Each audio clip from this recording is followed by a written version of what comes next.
The recent impeachment and subsequent trial brought to the fore the issue of lying, and it caused many to rethink their position on this problem.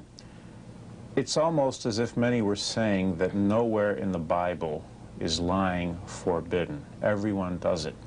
Is that the case? I'm Julius Smetona. This is What Catholics Believe. With me to discuss today lying and scandal is Father William Jenkins. Father Jenkins is a priest who has remained loyal to the traditions of the Church and celebrates the traditional Latin Mass exclusively. Father Jenkins, I can recently remember hearing perfectly normal, educated people discussing the impeachment issue and the subject of lying. And their position was, you know, in the Ten Commandments, nowhere does it say, thou shalt not lie, but it does say, thou shalt not bear false witness against thy neighbor, in a way as if to excuse the president from any culpability or even any crime.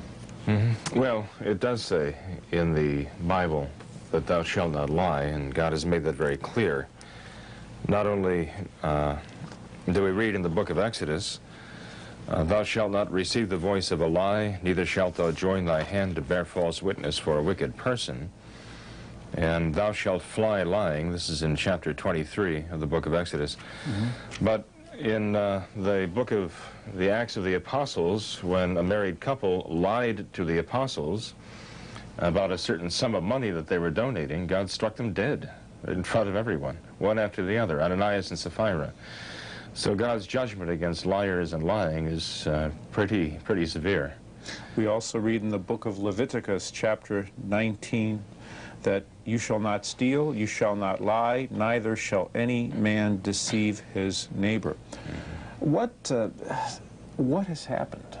Why now are people so tolerant or so willing to dismiss lying? In other words, if they can say anything they want, it's this is not such a big deal. Would you want them to say that, yes, he did such and such a thing?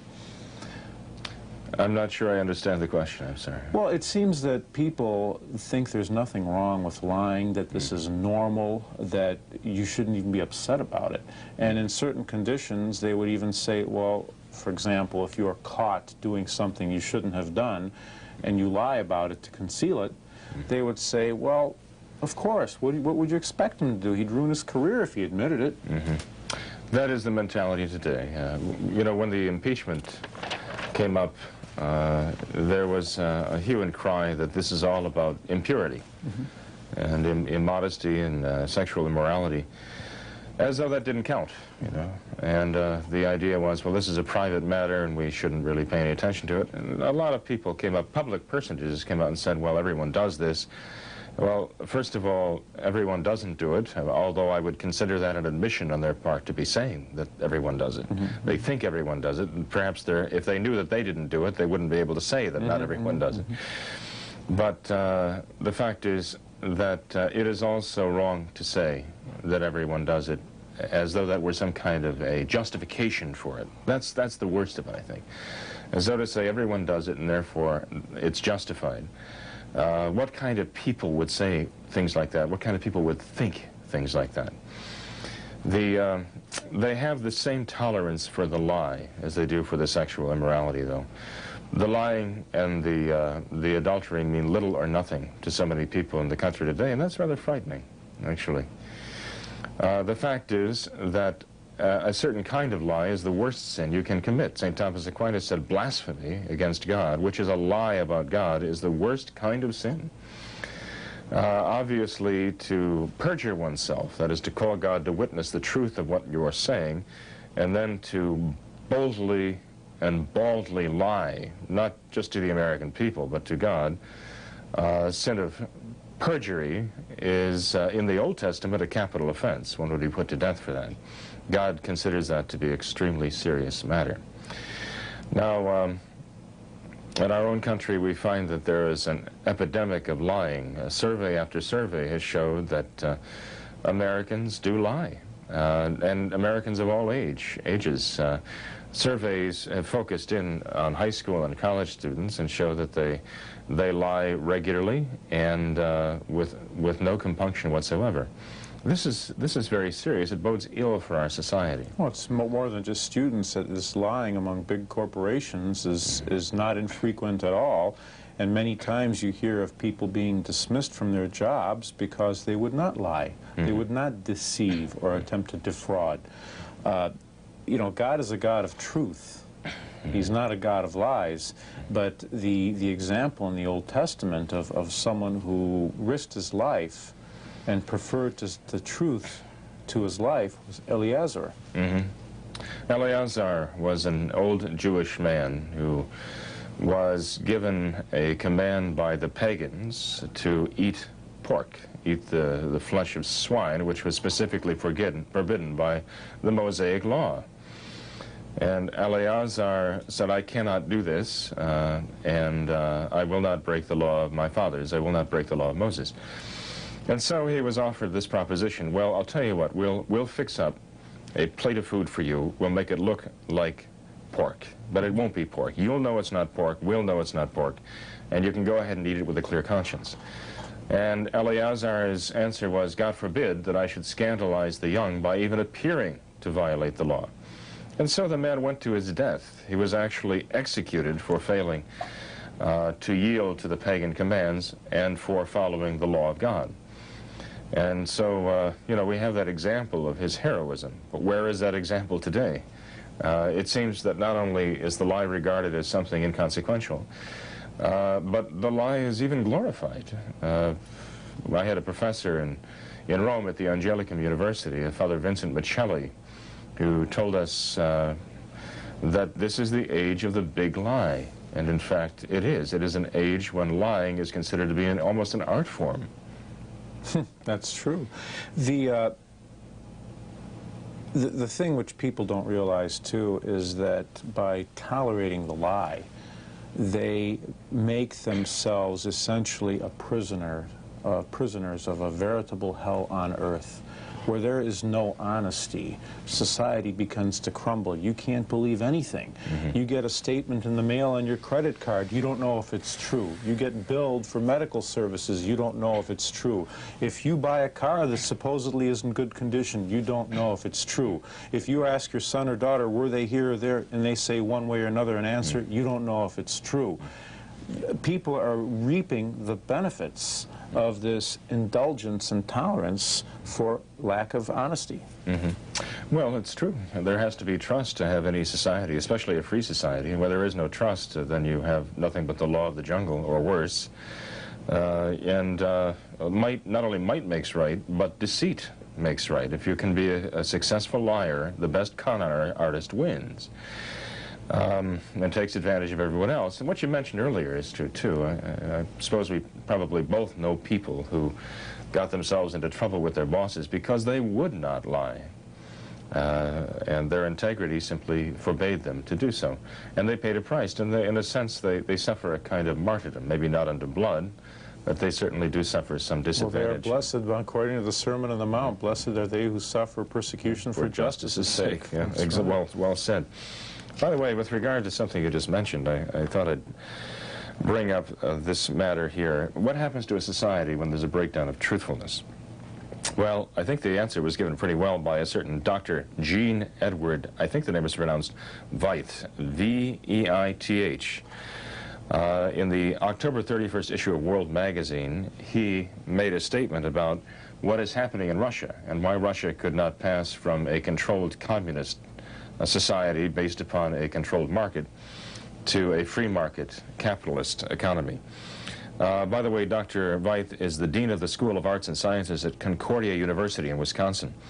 And this is what he has to say. He says that the collapse of the directed socialist economy in Russia did not bring forth a flourishing free market economy. Why didn't the collapse of the iron-fisted government lead to the blossoming of freedom, happiness, and prosperity? He says that much of the reason is this: capitalism cannot flourish unless there is a rule of law. That means that contracts have to mean something. Private property has to be respected. But he says in Russia, theft, bribery, and murder have a way of putting a damper on the business climate. Corruption in the government, the bureaucracy, and the workplace stymie productive economic activity. Add the problems of alcoholism, vice, and the lack of a work ethic among employees, and no wonder the Russian economy is a basket case. And he concludes this by saying, Russia does not enjoy the benefits of capitalism because it lacks the moral infrastructure required by a free economy. The communists destroyed the nation's moral foundation, and it will take generations to build it back. And that foundation can hardly be built without a Christian reawakening. So in other words, his point is, how can you have a free society and a free market when contracts are useless because people's word means nothing? And this is what you have when you have a breakdown of truth and general morality. The overriding the concept of lying is the larger picture that this is done in a very public context. And I think the next thing maybe we can consider is the idea of scandal, which is totally foreign to people today. But scandal is defined by Bishop Morrow in his text, My Catholic Faith, as the occasioning the sin of another by any word or deed having the appearance of evil. Now, clearly, this recent trial has certainly been scandalous and has done untold moral damage in terms of influencing others. It has done a lot of damage. I don't think it's necessarily made the country worse than it was. I think it's basically shown the problem that was there, but that was latent, a hidden problem. And so by looking at the reactions of people across the country to what has happened in the White House and all of the evidence, the sordid evidence that was being dug up there, the people's reaction showed there's a certain moral degeneration already taken place. But I'm concerned about the young, because they're the ones who are still in the process of having their consciences formed. And what did all of this display do to them? The reaction of the people seemed to tell them that lying is no major problem, that adultery is lamentable, but actually it's not that serious. And, you know, this is the chief executive of the United States of America doing this, the chief law enforcement officer of the United States of America, who has all but admitted perjuring himself. I'd say all but admitted it. And what does this mean to people? What message does this send to the young? It's very corrupting to them. You know, what concerns me most of all, well, one of the greatest concerns is this. It seems, as far as I can discern, that most of those who are willing to simply dismiss what Bill Clinton did, what President Clinton did, were women. And many of them were in the soccer mom category, if you can categorize them that way. And the reason why this concerns me so much is because these are those who are raising children. And they seem to have little regard for the evil of a lie. And I ask myself, well, what are they teaching their children? And what does this mean for the next generation coming up if they grow up with the idea that lying is of no consequence whatsoever and that adultery means nothing? You're watching What Catholics Believe. We're discussing lying. Father Jenkins, if there was a defining moment in this whole sequence of events leading up to the impeachment and the immorality, the questions of lying and so forth, it was almost as if, in a sense, we're going back to the New Testament where they were about to kill this woman, this evil woman, this adulteress, and our Lord was writing something in the ground, and he said, "He who is out without sin, let him cast the first stone." And it turns out that it might be very well that he knew the hearts of those people, and he did not like them because they were hypocrites. And he may have actually been writing, "You did this, and you're trying to put this person to death for doing the same thing. You should put yourself to death as well." What was happening is many of these people who were accusing the president or forcing the charges, and some surprisingly so, apparently had very, very immoral episodes in their lives. And this came to a climax, actually, with the new Speaker of the House. And as he was speaking on the floor, he was receiving catcalls from the Democratic partisans saying, "Oh, come on, you hypocrite, how can you say this, how can you say this?" And then he came up and probably made one of the most striking speeches of this half-century, where he admitted to some evil that he performed and committed in the past, and he said, as a result of that, he is not fit to serve, and he is resigning. And there was stunned silence in the House. And the president said, "Oh, how can you do such a thing? You've got to stay on." But I think this man did the honorable thing and resigned because he knew the question of scandal, of demoralization. But this raises the question, is someone like President Clinton fit to hold office? He says he is. But is he, considering the scandal he has caused? Yes, I personally think that the defining moment in the whole episode was the celebration. If you can, I don't know if I should call it that.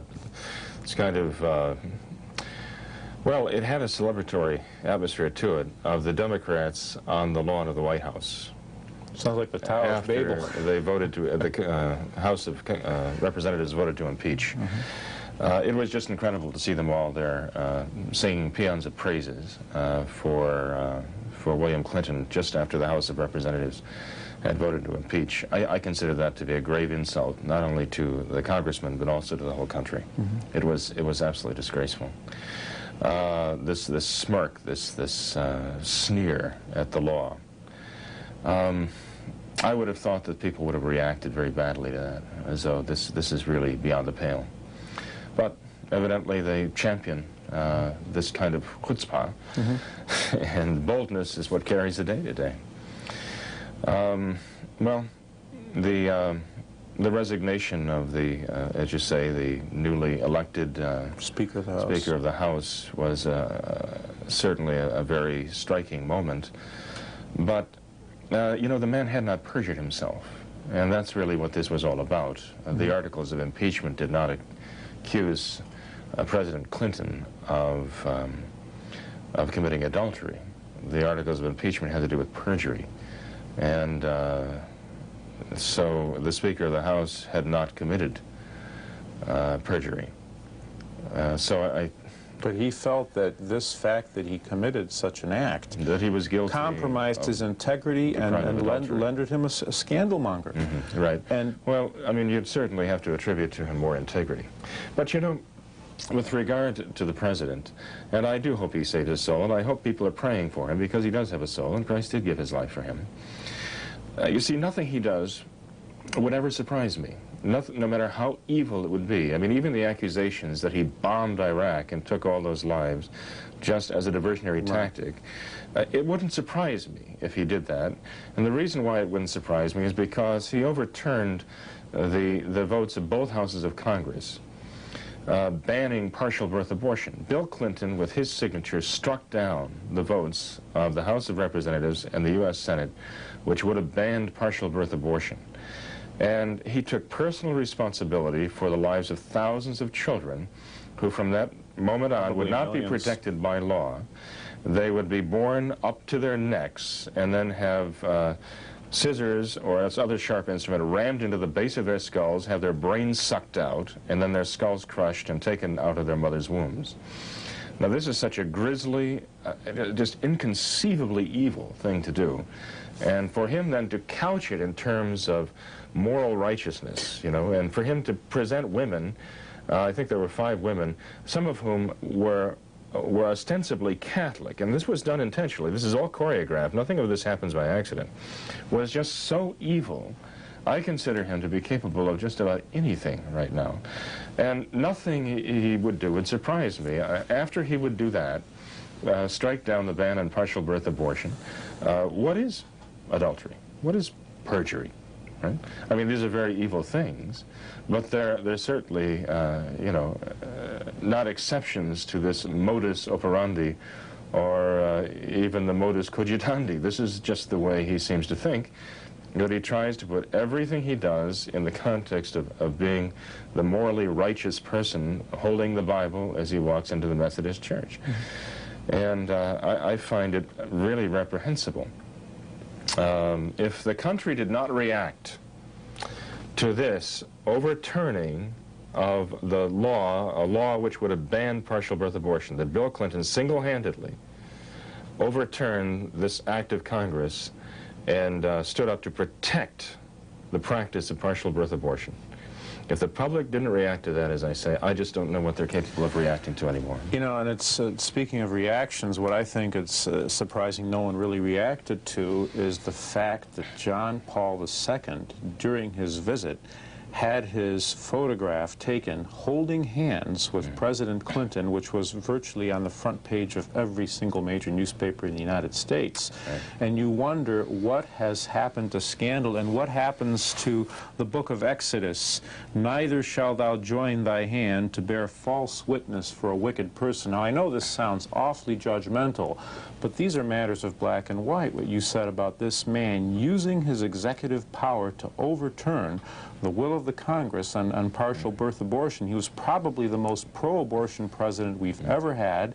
He has probably led to more lives being taken than virtually any president, and he is actually defiant, saying that it is not the case that he is not worthy to serve in office, even with his record of adultery and lying. And John Paul II has his picture taken to help him, in effect, during his time of need, during the impeachment and conviction trial. Well, the sound of the gavel barely died away before John Paul II took Bill Clinton's hand there in St. Louis. And, you know, this was the same time that he interceded for the wanted murderer to spare his life from execution. And then he reached out and took the hand of Bill Clinton just after he, John Paul, had made a statement, a pro-life statement there, a general statement without any teeth to it, without any penalties to it, right? But nonetheless, a statement against the culture of death, okay? And then a man whom we would consider as having a great deal of blood on his hands in this regard, John Paul takes his hand. Now, ostensibly, he did this because he wanted to steady him, you know, or to steady himself. But nonetheless, I cannot imagine a St. Pius X doing such a thing. Well, I can't really imagine any of the popes before Vatican II ever doing such a thing because of fear of what this would tell people. Again, the scandal. What an opportunity to make a statement and say, well, I do respect you, but I cannot countenance what you've done. If this is the hand that signed that veto of the bill, then I, symbolically, I just cannot reach out to you for support, even physically. Reach out to someone else. You know, Catholics, not only Catholics, but everyone needs some kind of a strong moral statement right now, and they're not getting it from the Vatican. They get generalized statements about the culture of death and these symbolic and metaphorical statements. But to say this is wrong and people will go to hell for this, for what you're doing, you never hear that today. And you know, it's people tend to forget that St. Augustine said that if you cause someone else to sin by scandal, you are a murderer. Bishop Morrow, in his My Catholic Faith, says that by scandal, by bad example, you influence people. Now, we see this insanity that, oh, this doesn't influence me. Well, of course it influences you. Behavior and example influence you. If it didn't, there would be no such thing as an advertising industry. And somehow they totally lose sight of the fact that this has such profound consequences. Well, generally, they're much more concerned about the body than they are about the soul. And when I say they, I mean ecclesiastics and members of the Catholic Church, members of the Catholic clergy, even bishops and John Paul himself seem to be much more concerned about life in this world and life in the next. It seems to be much more concerned about human rights and divine rights. Seems to be much more concerned about the human body than the human soul. This is a problem that the Church is suffering with terribly right now, this inversion of the real priority of values and right and wrong. You know, we can only pray for these people and hope that God will bring them to a better mind. I do pray for Bill Clinton and I pray for Hillary Clinton. I do want them to save their souls. I want them to repair the damage that has been done, that they have done. By not only promoting immorality, but by promoting immorality under the guise of good. You know, God curses those who call good evil and evil good. And I'm afraid there's a lot of that going on today. You've been watching What Catholics Believe. I'd like to remind you that